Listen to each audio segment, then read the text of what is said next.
David texted, "Don't wait up, working late again." I looked at my phone, a small smile forming. His location showed he wasn't heading to his office. He was going to his other house in Oakwood Heights, the one he thought I didn't know about. I'm Anna Porter. For 3 years, I've watched my husband of 15 years live a secret life, thinking I was too naive to notice. The clues were everywhere: suspicious credit card charges, whispered phone calls, and business trips that didn't add up. But David underestimated me. "You're just a housewife," he'd say when I asked about our finances. "You wouldn't understand." What he didn't know was that before I became a housewife, I worked in forensic accounting. I left my job when our daughter Sophie was born, but I never lost my ability to follow the money. Sitting in our living room, I opened my laptop and checked the bank statements. Another large transfer to an account I had already traced. David thought he was smart, hiding money through his company. He had no idea I had been tracking every transaction, every lie. My phone buzzed. Sophie. She was away at college. "Mom, did you know Dad was in town last week? My roommate saw him with some woman and a little boy at the mall." I took a deep breath. "Really? That's interesting. He told me he was in Chicago for a conference." "Mom, is everything okay?" "Everything's fine, sweetie. Focus on school. I've got this handled." I closed the message and pulled out a thick folder filled with bank records, property documents, and photos. 3 years ago, when I first got suspicious, I hired a private investigator. That's how I found out about Maria, a young executive at David's company, and their 5-year-old son, Thomas. At first, it crushed me. 15 years of marriage and he had another family. But instead of confronting him right away, I watched and waited. I wanted to know everything. I learned how he met Maria during a company retreat, bought them a house, set up trust funds, and spent weekends with them, pretending to be on business trips. He even gave Thomas his grandfather's middle name, the same one he refused to give Sophie because it wasn't sophisticated enough. The front door opened. David walked in, loosening his tie.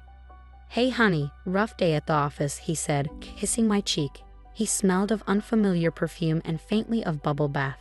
"I bet it was," I said, closing my laptop. "How's the Miller account?" He launched into a long story about meetings and deadlines. I watched him lie, noticing how his left eye twitched, a habit I'd known since we met. "You seem distracted," he said. "Just thinking about something interesting I learned today," I said lightly. "Did you know Oakwood Heights has one of the best school districts in the state? Thomas must be doing well there." David froze. His face turned pale. What are you talking about?" I pulled out a photo, him, Maria, and Thomas at a school carnival. "He has your eyes," I said, but his mother's smile. "Anna, I can explain," he stammered. "It's not what you think." "It's exactly what I think," I interrupted. 3 years, 4 months, and 12 days. That's how long I've known. Every lie, every dollar you took, every weekend you spent with them instead of us. I have it all documented." David collapsed onto the couch, his confidence gone. "How? Why didn't you say anything?" I stood gathering my folder. "Because I needed to be sure what kind of man I married. And now I am." I walked toward the stairs, then turned back. "Oh, and David, don't bother checking our accounts tonight. You might find some surprises." His eyes widened in panic. "What did you do?" I paused at the top of the stairs. "Nothing yet. But don't worry. Everything is perfect." As I shut our bedroom door, I heard him scrambling to make calls. My phone buzzed. A message from my lawyer. "Everything is in place. Should we move to phase 2? I typed one word. "Perfect." This morning, I woke up to find David's side of the bed empty. He had spent the night in his office, making frantic phone calls and trying, and failing, to access our frozen accounts. I could hear him pacing downstairs, his footsteps heavy with stress. I took my time getting ready, carefully applying my makeup and slipping into a crisp white blouse and black pencil skirt. Today was important. Today was the day I had been planning for 3 years. When I came downstairs, David was waiting at the kitchen counter, looking exhausted. "Anna, we need to talk," he said, his voice rough. "I know I made mistakes, but we can fix this." I poured myself a cup of coffee, stirring slowly. "Like how you fixed things with Maria? Buying her a house and moving our money into secret accounts." His face darkened. "You don't understand. It was about protecting our assets. Maria's house, Thomas's trust fund, it was all just business investments." I let out a short laugh. Business investments? That's your excuse. I pulled out my phone and played a recording. David's voice, telling Maria he would leave me soon, that she and Thomas were his real family now. You recorded me? He sputtered, his face flushing. That's illegal. Not when you're having these conversations in public places.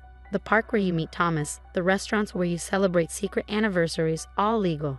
David gripped his coffee mug, his hands shaking. What do you want? Money? I can work something out. I don't want your money, David. I want justice. I pulled out a folder and set it on the counter. These are copies of financial records proving you've been moving our joint assets into private accounts. Accounts that, as of last night, are frozen and under investigation for fraud. He lunged for the papers, but I stepped back. Don't bother. These are just copies. The originals are with my lawyer, the bank fraud department, and your company's board of directors. His face turned pale. The board? His voice cracked. You sent this to the board? Of course. They deserve to know what their CFO has been doing with company funds. His phone buzzed. He grabbed it desperately. As he read the message, all the remaining color drained from his face. They're calling an emergency meeting. I'm suspended pending investigation. He looked up at me, realization sinking in. How long have you been planning this? I took a sip of my coffee. Remember 3 years ago when you told me I wouldn't understand finances because I was just a housewife? That's when I started. Every lie, every transaction, every secret, I documented it all. Maria, he started. Already knows, I cut in. She got the documents this morning, including proof that her house was bought with embezzled company funds. She's probably trying to reach you right now. Right on cue, his phone rang. Maria's name flashed on the screen. David stared at it, frozen. You should answer, I said. She'll want to know why her accounts are frozen too. He stumbled out of the kitchen, his voice panicked as he picked up the call. Maria's frantic voice echoed from the other room. My own phone buzzed. Sophie. Mom, is it true? Did Dad really have another family? I had prepared for this moment. Yes, sweetie, but don't worry. I've made sure you're protected. Check your email. I sent you something important. David returned, looking lost. Maria's threatening to sue me. The house, the trust fund, everything's frozen. Anna, please, we can figure something out. I gathered my things. No, David, we can't. But don't worry. You're good at managing things, aren't you? As I walked to the door, he called after me. Where are you going? I turned back. The man standing there wasn't the powerful, confident person who had once belittled me. He was a desperate fraud watching his world fall apart.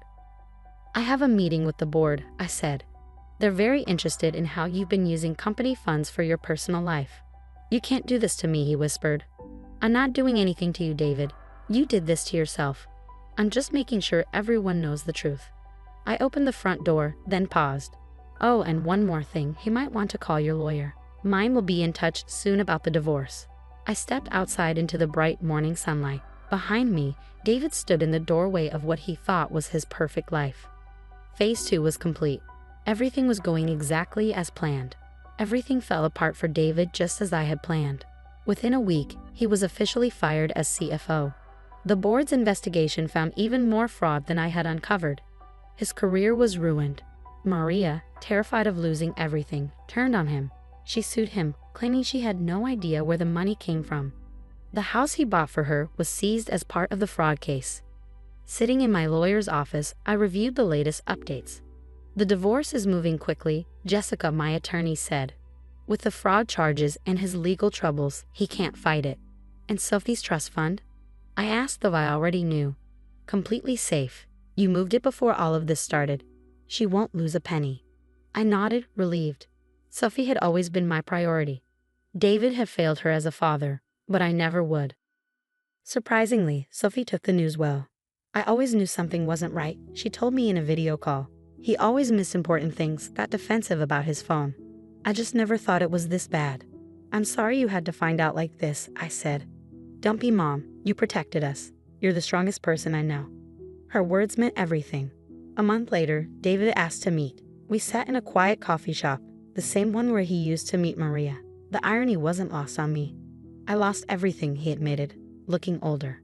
The board is pressing charges. Maria's suing me. She won't let me see Thomas. His voice cracked. Actions have consequences, David, I said. You made your choices. He shook his head. How did I not see it? I thought I was so clever, keeping my secret life. But you saw everything. You didn't see it because you didn't want to, I replied.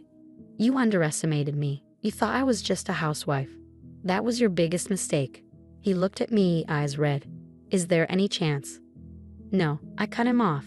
The divorce will be final next month. You should focus on your fraud charges. As I stood to leave, he called after me. I really did love you once. I turned back. No, David. You loved the version of me that didn't question you. But I was always more than that. You just never noticed. 6 months later, I sat on my new apartment's balcony, watching the sunset. Sophie was home for spring break, studying at the table behind me. The divorce was final. David pleaded guilty to fraud to get a lighter sentence. Maria moved away with Thomas. Mom? Sophie called. Dad's lawyer emailed me. He's trying to appeal his sentence. Let him, I said. The evidence isn't going anywhere. She joined me on the balcony. You know what's funny? He never thought you'd figure it out. He always treated you like I was just a housewife. I smiled. Some people only see what they want to. Your father saw someone who wouldn't question him. He never looked deeper. His loss, Sophie said, hugging me. Oh, and I got an A on my forensic accounting midterm. Guess I take after my mom. I laughed, holding her close. Life wasn't perfect, but it was honest. No more lies, no more pretending. My phone buzzed with a message from Jessica. Final restitution papers filed. Everything's done. I typed back one word. Perfect. Looking out over the city lights, I realized I had lost a husband, but gained something more valuable. Self-respect, my daughter's admiration, and proof that I was stronger than anyone, especially David, had ever imagined. Sometimes the best revenge isn't getting even, it's moving on. And that's exactly what I had done.